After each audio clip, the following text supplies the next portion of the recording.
사무엘상에 대한 서론 부분을 좀 시작하겠습니다. 잠깐 보면서 사무엘서 상하의 기록의 목적에 대한 거, 거기 유인물 나와 있는 거 잠깐 한번 보겠습니다. 사무엘서는 이제 사사시대 이후에 왕위를 달라고 해서 왕정 정치가 시작되는 이야기인데요. 신정 정치가 이제 끝이 나고 왕정 정치로 이어지는 왕정을 요구하면서 나오는 이제 사울, 다윗, 솔로몬 세 왕들의 이야기가 이제 기록이 되고, 다윗이 그 모델로 이제 사실은 나타나게 됩니다. 근데 이제 다윗이 그 모델로 나타나는 것은 의미가 있어요. 이게 이제 왜 하나님이 신정 정치에서 왕정 정치로 넘어가는 이 이야기를 하나님이 허락하셨는가? 그죠? 인간의 악함으로 왕을 달라고 하는 그 이스라엘 백성들의 그 요구에 의해서 하나님이 거기에 대해서 수락을 했거든요. 근데 그 수락을 한 것은 그럼 인간의 요구를 들어준 건가? 아니면 어떤 뜻이 있는가? 왜 들어줬어요? 왕정. 원래 왕정 정치가 하나님 뜻이 아니고 신정 정치인데 이제 왕을 달라고 하니까 어쩔 수 없이 인간. 그러면 하나님의 의도는 어떤 의도가 있었을까요?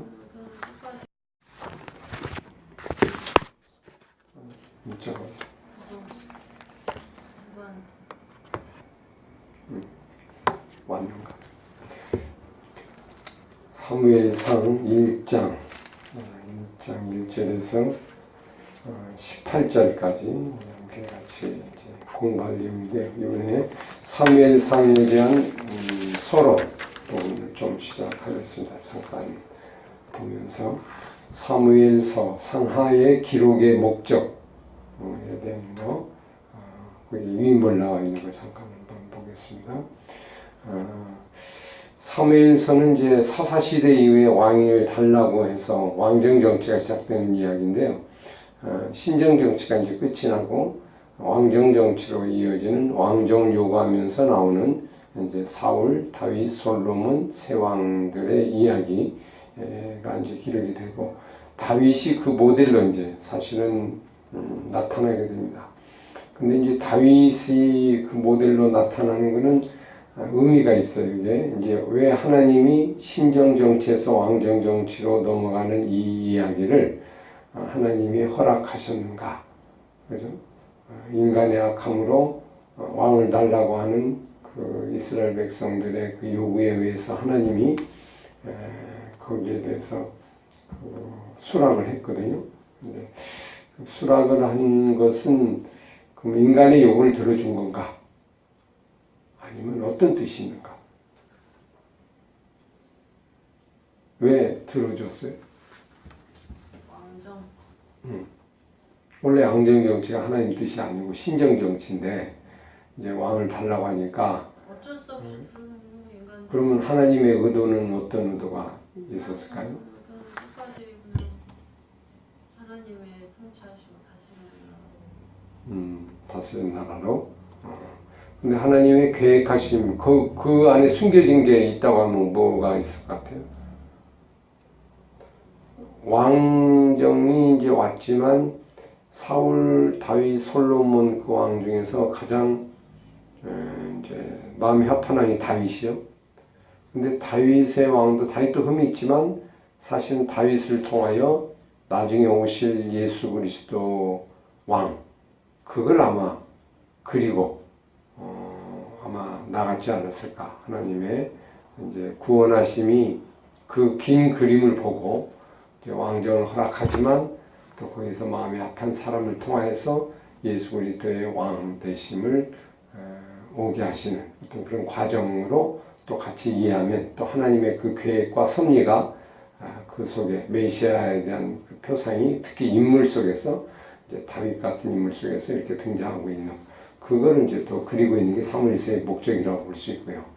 사무엘서의 역사의 중요한 거는 이제 왕국이 형성되는 과정을 얘기하고 있는데, 이스라엘 왕성이 이제 왕국이 이렇게 점차 발전되고 나가고 있는 이야기를 하고 있는데, 이제 이스라엘의 한 민족의 역사인가 아니면 하나님의 나라를 진행하는 과정인가 이렇게 볼 때 한 민족의 역사만 그린 건 아니죠. 그걸 통해서 하나님의 나라가 확장되어 가는 과정을 그리고 있는 것. 그것도 그 안에 들어있는 하나님의 의도라고 볼 수 있습니다. 사무엘상이 이제 사무엘 출생부터 시작해갖고 사울의 이제 죽음까지 사무엘상은 이제 그리고 있는데 94년간 이제 기간을 그리고 있어요, 그죠? 사무엘상 약 100년 기간인데 그리고 이제 사무엘하는 다윗이 등장돼서 다윗의 여정길을 집중적으로 언급하고 있다 이렇게 볼 수 있습니다. 그래서 사무엘과 사울과의 관계 이게 사무엘상의 가장 핵심적인 내용이고 거기에 다윗이 조금 훈련의 어떤 도구로 훈련하는 사람을 붙여줘서 다음에 올 왕에 대한 그 준비 과정으로 다윗이 좀 들어가 있다 이렇게 볼 수 있습니다.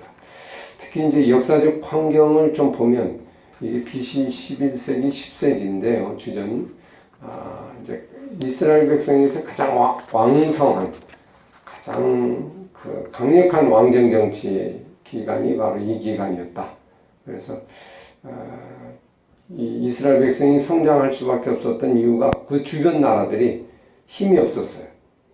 강하지를 못했고 그래서 예를 들면 남측 애국은 라암세 3세 암살 이후에 급격히 세력이 위축되었고 이제 힘을 별로 못 쓰고 있었고요.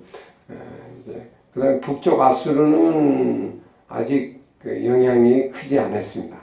그래서 주전 9세기 이후에나 이제 세력이 회복해서 이스라엘 멸망의 치명적인 요인이 돼서 북이스라엘을 멸망시키는 하나님의 도구로 사용이 된 게 아수르고요. 그 다음에 이제 블레셋 족속이 좀 상당히 심각한 이스라엘 백성의 이제 적이었다고 볼 수 있어요.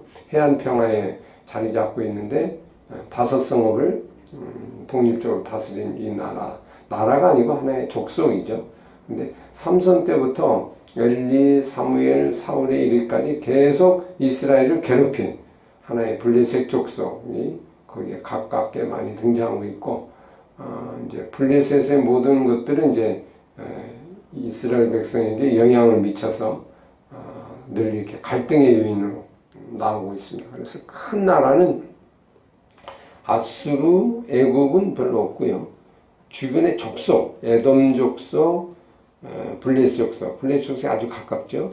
그 다음에 이제 나중에 아말렉 족속, 에서의 후손이 그래서 사울에게 아말렉 족속을 다 진멸하라 이렇게 얘기했던 그 족속. 그 다음에 사회 동쪽의 모압 족속, 동편의 암몬 족속.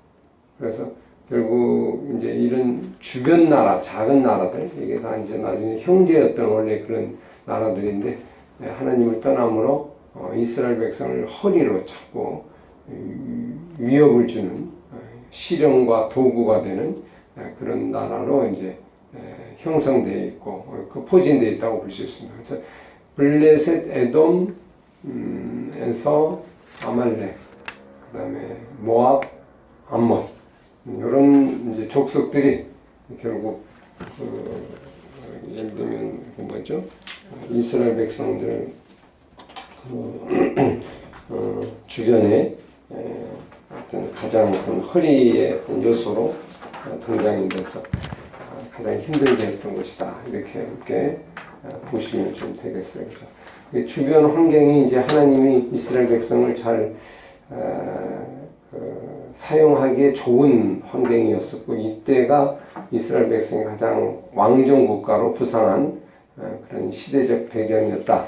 이렇게 한 가지 우리가 이해를 하면 사무엘서를 이해하는 데 아주 중요한 좋은 요소가 된다. 이렇게 볼 수 있습니다. 그림을 한번 그려보면 이렇게 되겠습니다.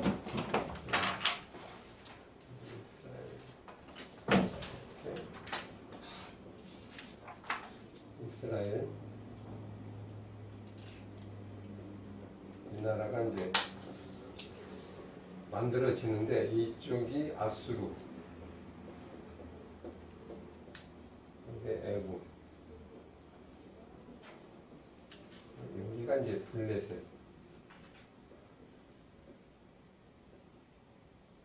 모압, 암몬 이쪽이 이제 암몬, 에돔 이렇게 이제 나라들이 이렇게 포진되어 있어요, 그죠? 이렇게 작은 이제 족속들, 팔레스타인도 족속이 작은 하나의 민족 같은 이건 이제 나라인데 이 나라가 이제 애굽의 그 바로 왕이 이제 죽으면서 암살당해서 3세가 죽으면서 이게 이제 약화됐어요. 그죠? 힘이 없어요. 여기는 이제 시작이 되는 부분이고 탄생되는 부분에서 별로 이것도 힘이 없고 이것도 힘이 없고 그 가운데 이스라엘 백성들이 이제 하나님의 나라가 이제 만들어지는데 왕정 통치 그래서 사울, 다윗, 솔로몬 그래서 사실 이 3대 세 왕의 이 시기가 가장 번성해서 솔로몬 시절에는 이 땅들이 이렇게 넓게 이렇게 지배를 했거든요. 이렇게 그래서 가장 번성한 나라의 모습이었다. 그래서 이 주변 환경이 약한 과정 속에 이스라엘 백성을 이제 처음에 이렇게 시작하게 하셨다. 이게 하나님의 의도라고 보고요. 물론 이제 조그마한 이런 블레셋이 가장 좀 어려웠어요. 블레셋이 이제 우리가 말하는 이제 사사 시대부터 있었던 삼손으로 인하여 계속 괴롭힘 당하고 사울도 블레셋하고 싸움이 일어나고 이제 이런 과정들이 이렇게 볼 수 있죠. 이제 이렇게 보면 하나님이 이스라엘 백성을 만들기 위해서 어떤 역할을 했는가 크게 보면 큰 나라 대국들은 약하게 만들고 이건 이제 작은 족속들은 이제 옆에 둬서 좀 이렇게 찌르는 거죠. 그래서 좀씩 이렇게 경계를 하게 하고 좀 이제 어려움을 주면서 각성하게 만드는 어떤 요소, 특히 블레셋이 그 역할을 많이 했죠. 이제 이렇게 그러나 전체적인 면에서는 이제 이스라엘 백성들이 결국 이제 발전할 수밖에 없는 이 시기였다. 그래서 주전 9세기, 10세기 이렇게 10세기 이 시기 우리가 잘 좀 이해하면 되겠습니다. 9세기부터가 이제 여기 나오니까 처음부터는 11세기 시작으로 이해하면 됩니다.